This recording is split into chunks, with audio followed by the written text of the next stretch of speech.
Welcome to the Bookshelf Odyssey Podcast. In this podcast, we talk about books, interview authors, and we discuss their journey to becoming published. Each one has a different but amazing story. My hope is to encourage people to keep reading good books and to help authors find their audience and inspire everyone in their journey, whatever that might be. Welcome to the Bookshelf Odyssey Podcast. Welcome back to the Bookshelf Odyssey Podcast. My guest today is cozy mystery writer Anna A. Armstrong. She is the author of the FitzMorris Family Mysteries, the first being The Corpse in the Chard. The book invites the reader to lose themselves in a world of beautiful gardens and delicious food with just the odd dead body thrown in. So we'll find out more about this delightful series and what we can expect. But first, welcome to the Bookshelf Odyssey Podcast, Anna. Thank you very much. It's lovely to be here. Before we get to any of the questions, I know you're excited about this, but you've just become a grandmother. You've already been gushing about it. Yeah, yes, there's going to be quite a lot of sort of giddiness during this interview because first little grandchild, she arrived all safe and sound very, very quickly yesterday. Bit of a surprise because she wasn't due for 2 weeks. Those are the best surprises, I think. So I'm not complaining. No complaints this end. Yeah, well, I'm not quite there yet, but I know my oldest son, he's seriously dating a young lady right now, and I expect here in a few years. I don't know. We're trying not to rush him. I can see a new opportunity for both of us here because having done the parenting children going into marriage, there is such need for some books out there. So perhaps we could do a bit of a collab from the male and female point of view, because I certainly needed help. Yes, yeah, definitely. Although the books I tend to read might not be helpful for parenting, you know. I like mysteries and sometimes you do want to just throttle your kids, though. Yeah. No, too true. Yes. Yeah. Well, that's exciting. Thank you for just sharing that joyful news. That's always fun to hear. But as we start off, I like to talk about reading and writing. So have you been reading anything lately that you'd recommend? Oh, golly. This is such a dangerous question to ask any writer, isn't it? Mm-hmm. I mean, I have got so much. I tend to have some cozy mysteries on the go, I'm always into Elizabeth Span-Craig. Just love anything she does. And then I tend to have something slightly different on the go too. So actually I've got here my present passion. There's a big art exhibition going on in London to do with pastels. So it's looking at that. So yes, cozy mysteries for fun, relaxation, and then I like a bit of something else just to season it. I usually either have a mystery I'm reading or a mystery and something else to kind of, I'm a multi-book reader. Yeah. Yeah. Well, you can't just, it would be like just eating chocolate, wouldn't it? Or just having spinach. You do need a varied diet. That's right. Yes, exactly. Now, do you have any favorite authors? Well, cozy crime, Elizabeth Span-Craig is head and shoulders my favorite. And then everybody's going to say Agatha Christie, aren't they? But I have to say Agatha Christie. Sure. And you're making me realise I'm terribly boring because the next one that comes to mind is Jane Austen. And I'm sort of feeling as if I ought to say something frightfully outrageous, but I'm afraid I'm just not outrageous. That's okay. Yes. This is more like a confessional, isn't it? It is, yes. Confessions of a boring reader. Ooh, that's a good book title. Yeah. You know, Jane Austen is much beloved here on in my life too, so that's perfectly all right. Okay, I'm among friends. My confession is accepted. Yes, absolutely. Late last year, I found that there was a Jane Austen group that met about an hour from where I live, and they take a year and read through one of her books, and they discuss it, go into depth, and I've started going to that. It's a blast. It is so So what fun. are you doing? Which book are you doing at the moment? We are doing the, I get it mixed up with, it's not Northanger Abbey. It's Mansfield Park. We're reading Mansfield Park. Yeah. Which I've read before, but just going through it slowly and having a time to discuss, it's fantastic. Yeah. And do you get to dress up when you go? I'm just sort of having a little vision of you in a little sort of, Regency dress, feather in your head. Yes. I don't look too good in a dress, but some of the ladies who come do wear Regency gowns and things.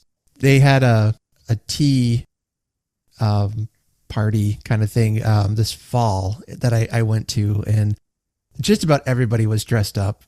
So I need to find myself a little outfit. Yeah. I need to. Yeah. Obviously for me, it's quite easy to get to places like Bath, and we go over there quite often. And we were there one time when they had one of their Jane Austen, it's just that everywhere gets taken over. And so there were all these people in their beautiful, beautiful clothes. And when you went up to talk to them, there's a huge amount of snobbery and judgment over how correct they've got their costumes. Mm-hmm. So if you go and say, gosh, you do look splendid, they will explain to you that, yes, their buttons are totally correct, whereas Roger's over there, he hasn't got the proper buttons, or Mildred's hairdo is totally out, totally wrong, which I just think it sounds wonderful. Yes. Yeah. I read a book called, I think it was called Among the Janeites, and the author was writing about her experiences and getting an outfit and going to Bath and going to those society gatherings, and it's exactly how she described it. It is the snobbery and the my threads, my stitching is period accurate, Yes. It's funny because that's the kind of passion I love in a fan group, Yeah, you've got to have a bit of commitment. Yes. A bit of dedication. Right. Yeah. Now, do you have a favorite Jane Austen novel, or is that like asking about your favorite child? Yeah, close. I think it depends upon what stage I'm at, or where, because I sort of have them on rotation quite a lot. So, obviously Pride and Prejudice is always wonderful.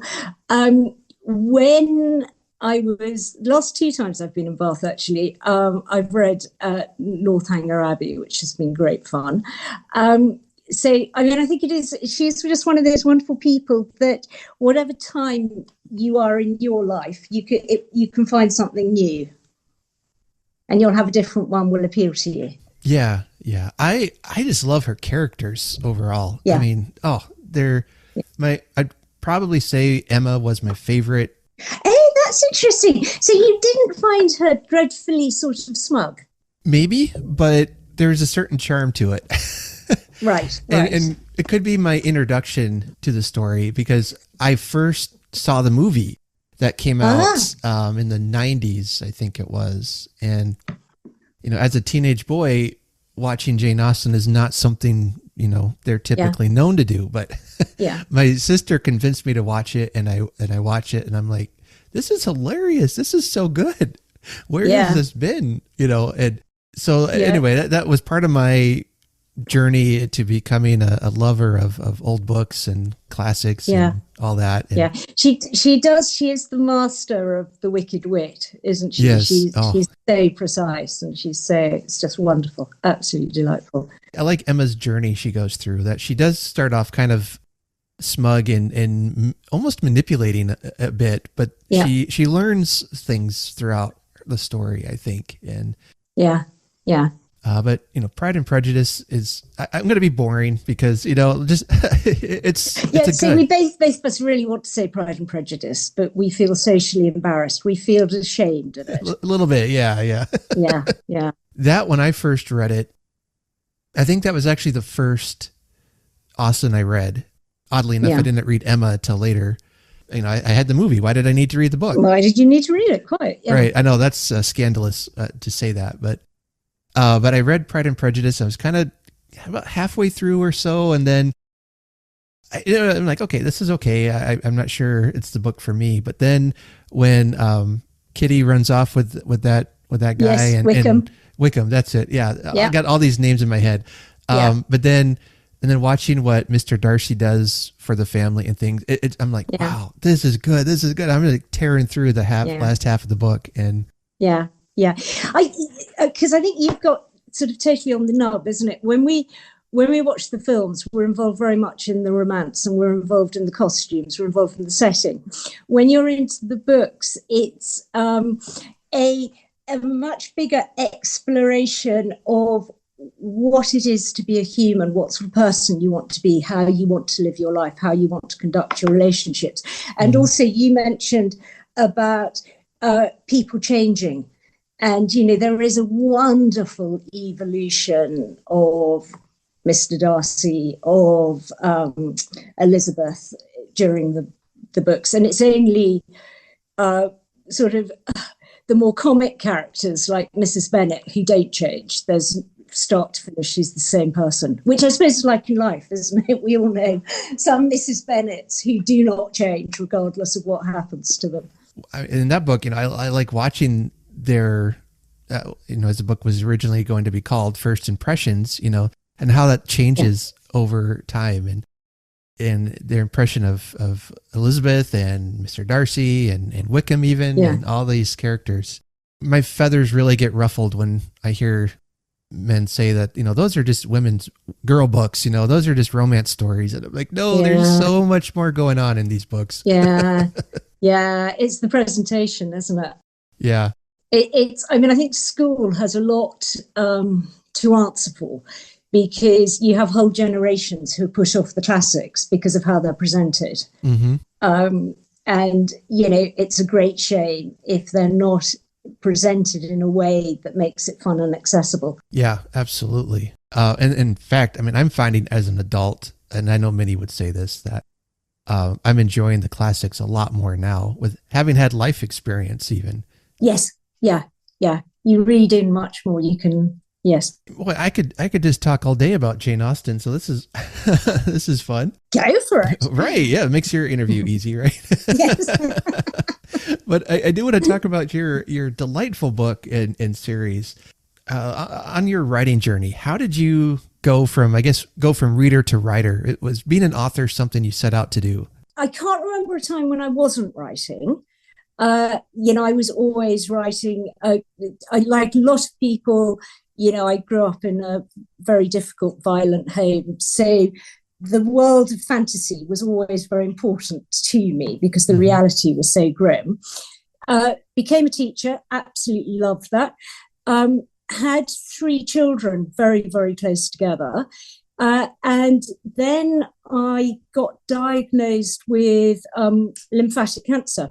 So I had this extraordinary decade where, how you have that people float around unaware of what is important, what is the hierarchy, what should people be doing. When I recovered from that, I obviously had 3 very fragile children. So I focused on that. And then the moment when the youngest one left home, I booked myself, because I thought, well, either you can faff around saying I want to write, or you can get on and do it. So I signed on for several online writing courses, which were absolutely fantastic. Anybody out there who's wondering about doing writing, the benefit of doing a course is, apart from honing your skills, it gets you used to the idea that people are going to criticize you, and which is an incredibly important thing to get your head around. And it makes you look at it in a different, very professional way, rather than just thinking, I'm going to be a writer today. It gets you nailed down. So that was absolutely, yes. I did a whole series of them, which were very, very, very useful. And then I was doing the normal, putting it into agents. And I mean, I'm fantastically well and healthy, but I did have a couple of stem cell transplants. I do have my time is very, very precious. I have a limited amount of time where I can be physically active. So you need to make every minute count, whether that's time with your family, time with your friends, writing, whatever you're doing. So I did do the conventional route of trying to find an agent. And I had about 2 or 3 times where I was picked up and they wanted me to change books, and I faffed around for 6 months, changing things, and then they said no. So I thought, right, well, we're going to do cozy crime. I'll do 3 cozy crimes. I will work with a professional editor, which is the other top tip for any budding writer out there. You need to get an impartial person to review your work. Not, it's no good getting Auntie Jean or your husband or whatever to look at your work, because they are going to be nice to you. You need to get somebody who doesn't know you, who's going to look at it and who's going to come back. So, I mean, I think, because I know lots of your people will be writing, wanting to be writers, and I think there are some things you need to invest in. I would recommend investing in a course. I would categorically recommend investing in getting, at some stage, paying the money, getting a professional to give you feedback on the book. Mm-hmm. So that was hence, did these 3 books, enormous fun. Yes. How lucky am I? I get to spend time when I'm writing with the most lovely people in the universe, and then I get to read excerpts of it to other lovely people, and then I have contact with more lovely people who've read them. So yeah, I've hit the jackpot, basically. I started reading the first chapter of your first book, and I was laughing by page 1. I mean, seriously, it was just really a lot of fun. It's so funny, because I really try to be serious. I can't tell you how hard I try to be serious, and it just never works. And and quite often, when I am trying to be serious, other people are finding it terribly funny. Right. I guess we should talk a little bit about what your book is about, but in the opening chapter, and you already have a dead body, and it's like, why is he dressed like a clown? And I'm like, oh my goodness, this is going to be good. Yeah. Well, I think it is a bit quirky. I spend a lot of time with my characters. Mm-hmm. I mean, they are phenomenally real to me. And then you tend to have, I don't know, you sort of think, well, what would happen if Dee found a clown dead in her vegetable patch? What would happen? That, it's a sort of a natural progression when you've got your characters set up. Stuff's going to happen to them, isn't it? Right. So can you just give us a quick summary about what your series is about and who are some of the characters that we're going to meet in your book? Okay, so the books, we've got 3 generations. So the chief sleuth and chief character is Dee, who is she is a conventional grandmother in lots of ways, but she is rather into her taekwondo, and she is she's always rather desperate to see the best in everybody, and she's just got this propensity to come across dead people and to get the blame for it. And then her daughter Zara, who is a bit more worldly wise, but tends to get dragged into it. But Dee's main sidekick is her granddaughter, who is a criminal psychology studying goth. So do you have goths in America? Do you have the same sort of thing? Yeah, it's like dress in black and very, I don't want to say creepy, but kind of that dark, attracted more to darkness kind of thing. Yeah. Yeah. Well, it's okay. Amelia's just got a bit of a bad press from that, Right. because she does like her corsets, and she does like her studs and things, but she's definitely not. She's not over on the dark side in any way, shape, or form. I mean, the books are pure fun. If you want to have something serious, don't read my books. Okay, that's a sort of announcement. You'll be hideously disappointed. I know someone who has a very goth appearance and I don't know, lifestyle, if that's the right word. And she's actually one of the nicest people I've ever met. But you look at her and you think, oh man, I don't want to meet her in a dark alley.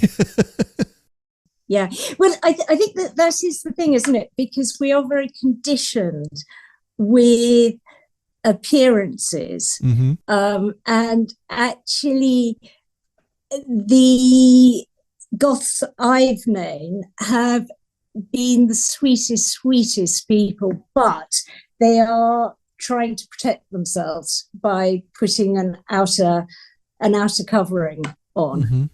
And it works. Yeah. Because people are frightened, so it does work. It's very effective. Right. And so you have 3 books in the series. Are the characters on a journey throughout these books, or can you kind of dip in and out?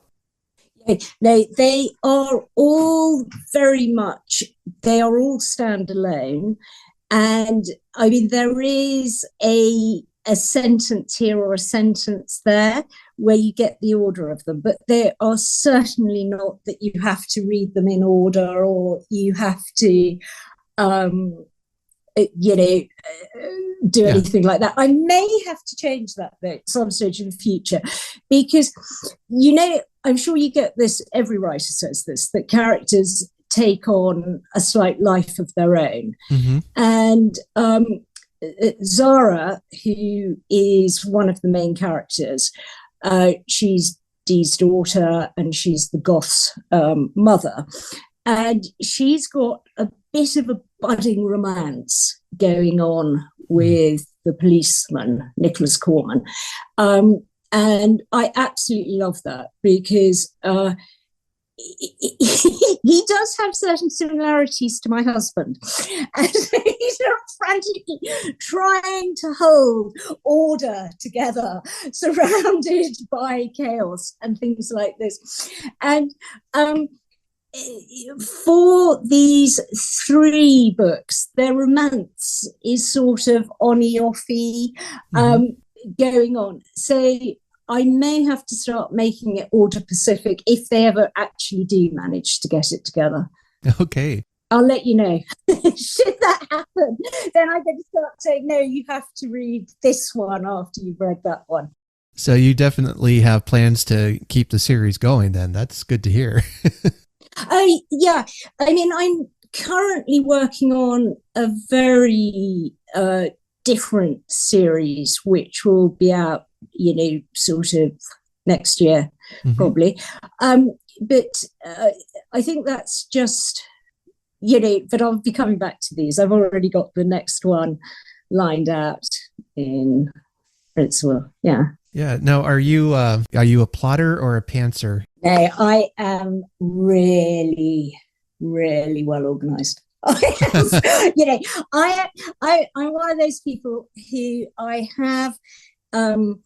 got various character questionnaires, and I spend a lot of time with those, and then I do, a 3-act plotting. I spend quite a lot of time looking at what's going to happen at the end, where my key interesting things are going to be. And I will then, I won't necessarily write chronologically. I will write if there's a theme, or if there's a character development going on. I will see that through and then come back to it. But before I start writing, I have the whole book with each chapter and what's going to happen. So more goes into it, but the framework is very, very much there. It's such an interesting question because everyone seems to have a different approach. I've had some who are like you, and then I've talked to some who just, I just sit down and start writing and see what comes out. And then there's a few that are kind of in between.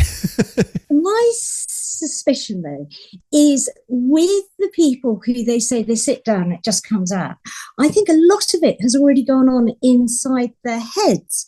So as far as they're aware, they're just sitting down. But I've got one of my son-in-laws who's a writer, and if you when he's writing in his head, because you say, would you like a cup of tea? And there's a sort of grunt. Or you say, and I think quite a lot of writers who say, oh, I just sit down and write. Actually, they've been doing all the work in their heads. I just don't have the memory. I have to write everything down. I need bullet points. I'm not that clever.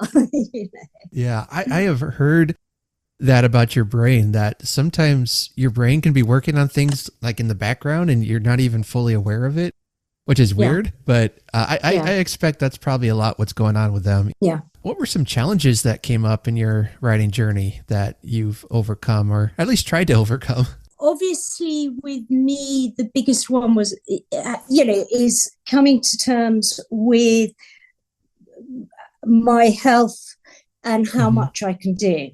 And it was very, very intimidating being with, in writing groups, on writing courses, and you're with these other people, and they're all talking about how they write for, 8 hours a day, or they will write. And I categorically cannot do that. And also, I'm not sure that I would want to, because life's so much more about, I don't want to go to my grave with some books. I want to go to my grave with, a plethora. I want everybody crying. I want mass tears when I die. I want to have impacted lots and lots of people's lives and had lots of fun and lots of joy. And I don't think you can do that if you are just writing and not doing anything else. Yeah. That psychological thing was quite a big hurdle to get over, coming to terms with what I felt I should do and the reality of what I can do. And I'm very disciplined, and I will write for 1 to 2 hours every morning. And I will do other stuff in between. I will be taking notes, or I'll be doing that. But that solid sitting in front of my thing, and having to come to terms with the fact that I'm not somebody who can do, hours and hours and hours. I like what you said about, balancing that, what I should do with what I can do, and being okay with that.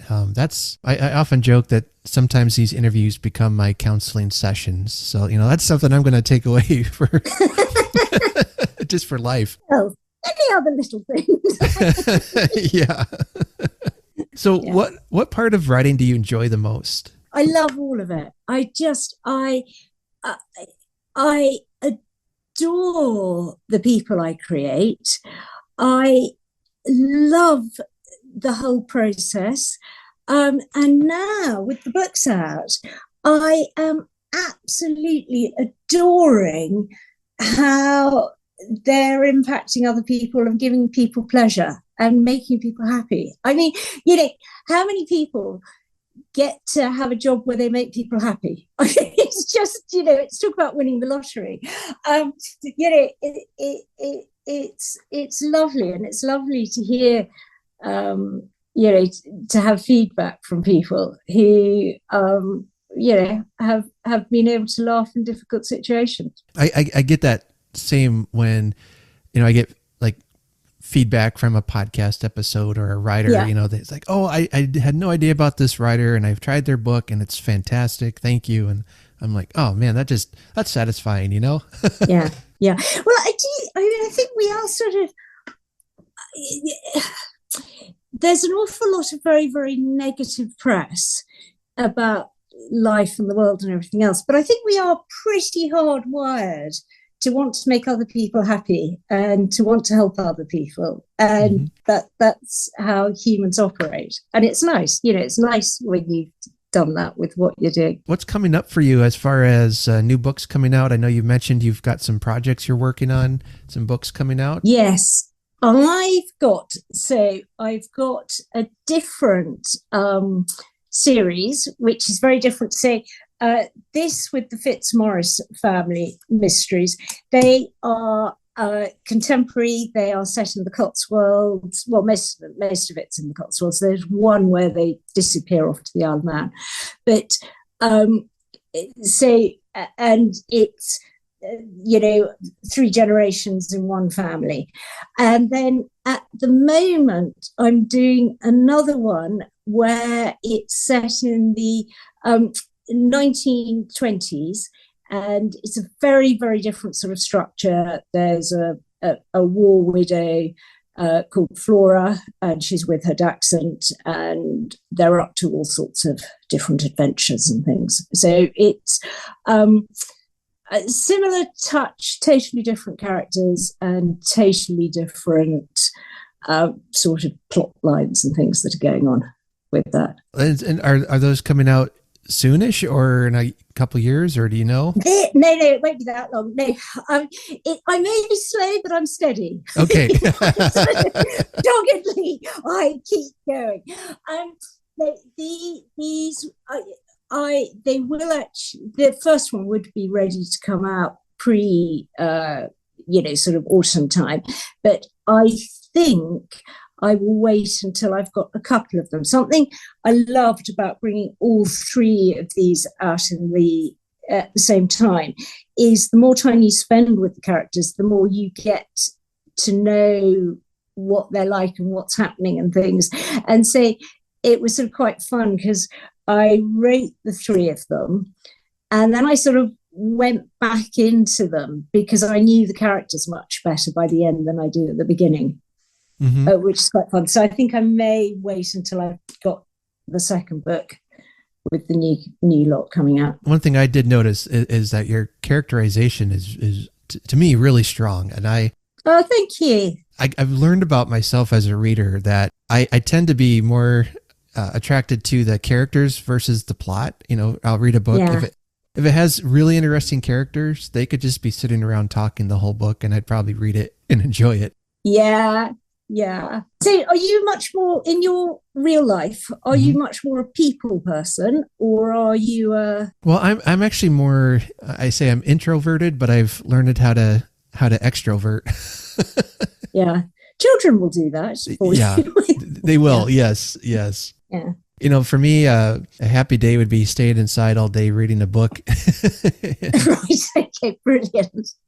Yeah. And then my wife she's more the opposite. She's very extroverted. So we balance each other out. Yeah.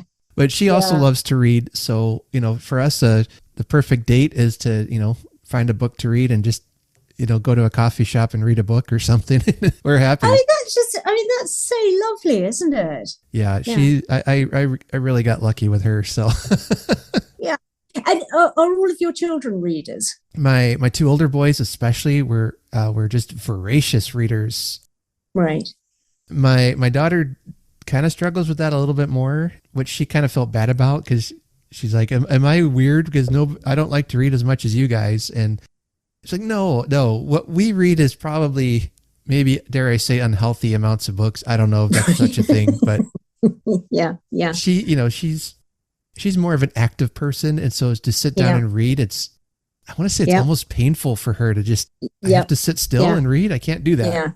Yeah. But in school, she scores very highly in the reading comprehension, all that. So I said, you can read. That's what's important. That's fine. Job done. Yeah, my boys would go to the librarians would love to see them coming because they would take out stacks of books and.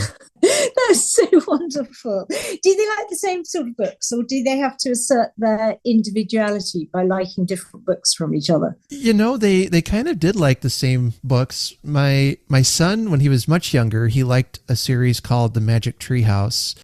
Yes. Are you familiar with it? Yeah. Yeah.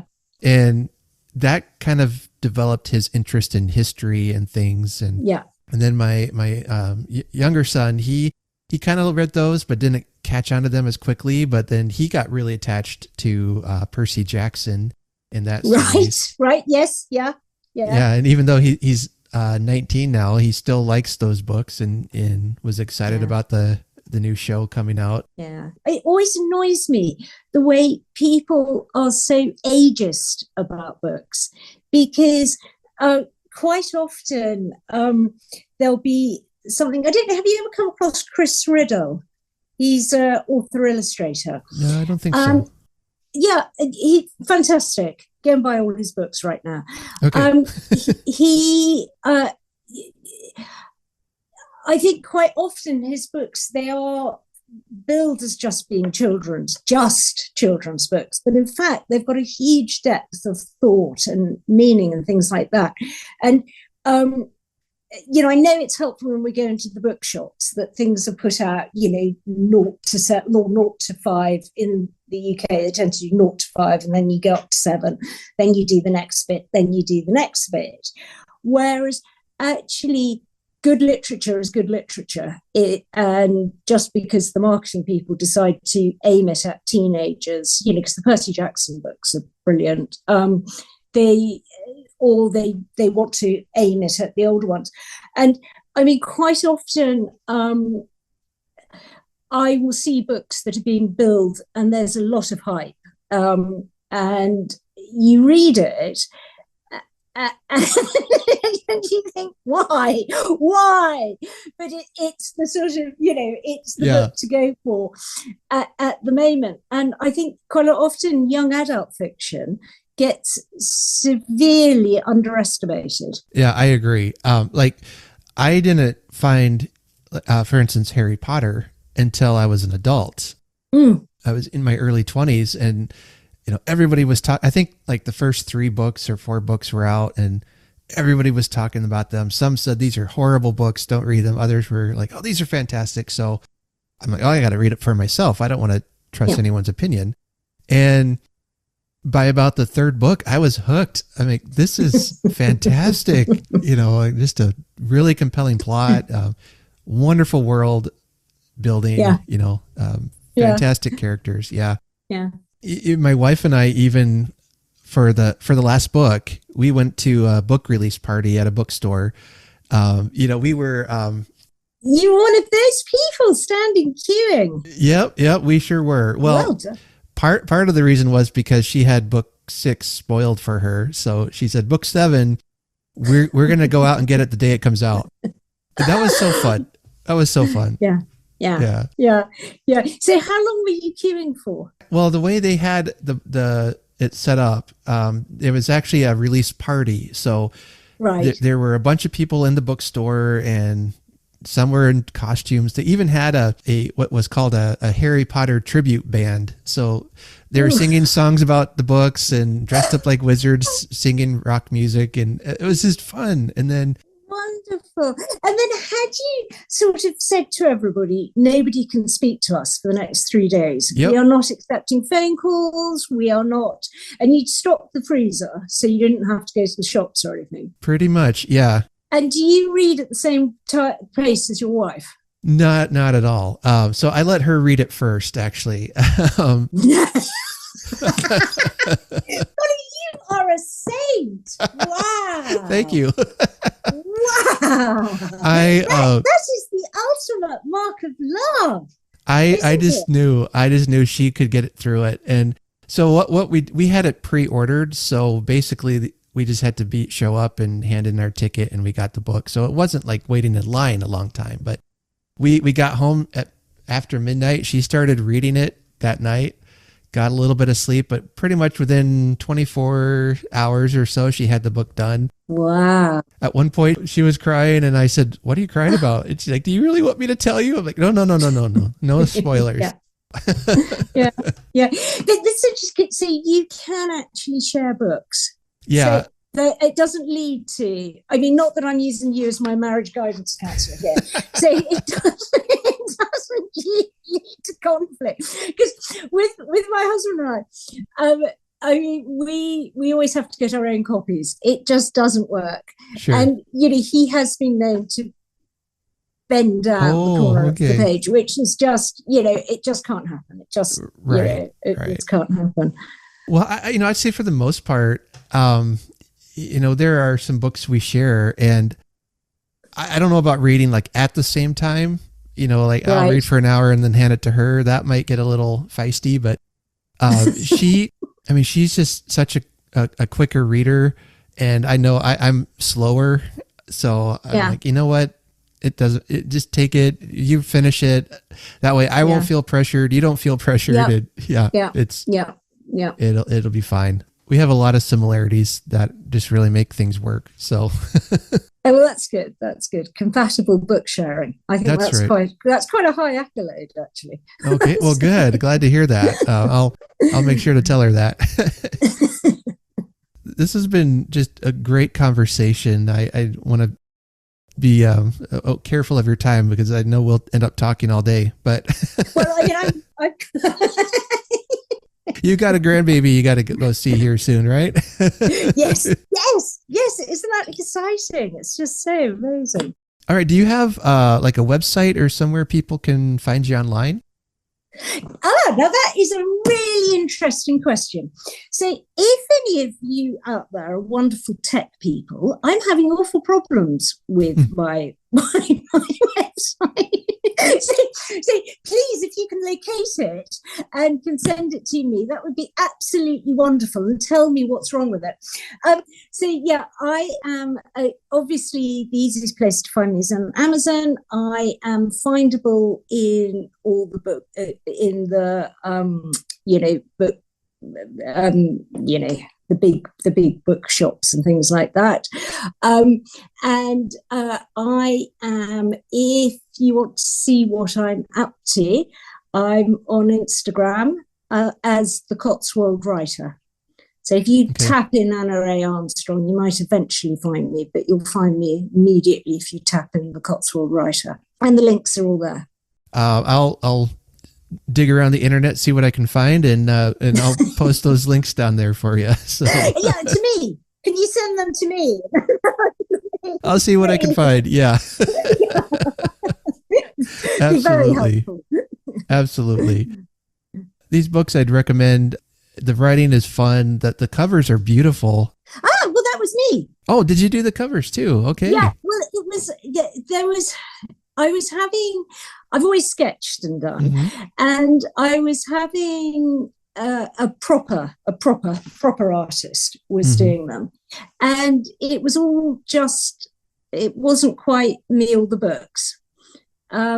So I did some sketches and then handed it on, and they made them, into proper covers. But it was great fun. I mean, it was great fun for me, sketching away, because I know what Dee's like, and I know what I know.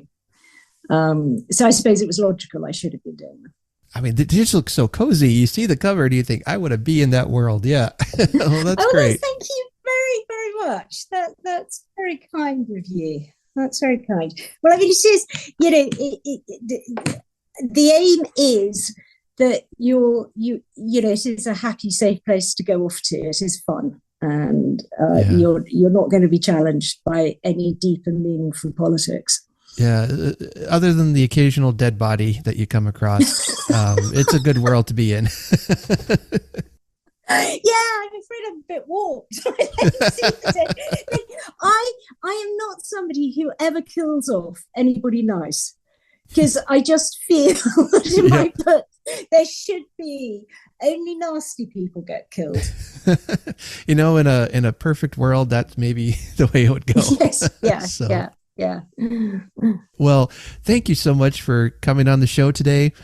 Folks, again, check out her books, the FitzMorris, is that right? Yeah, FitzMorris Family Series. FitzMorris Family Mystery. So we've got The Corpse in the Chard is the first one, and then it's Murder on the Isle, and then but they're not in any particular order. This is just the order I've got them sitting here on, and then it's Season for Murder.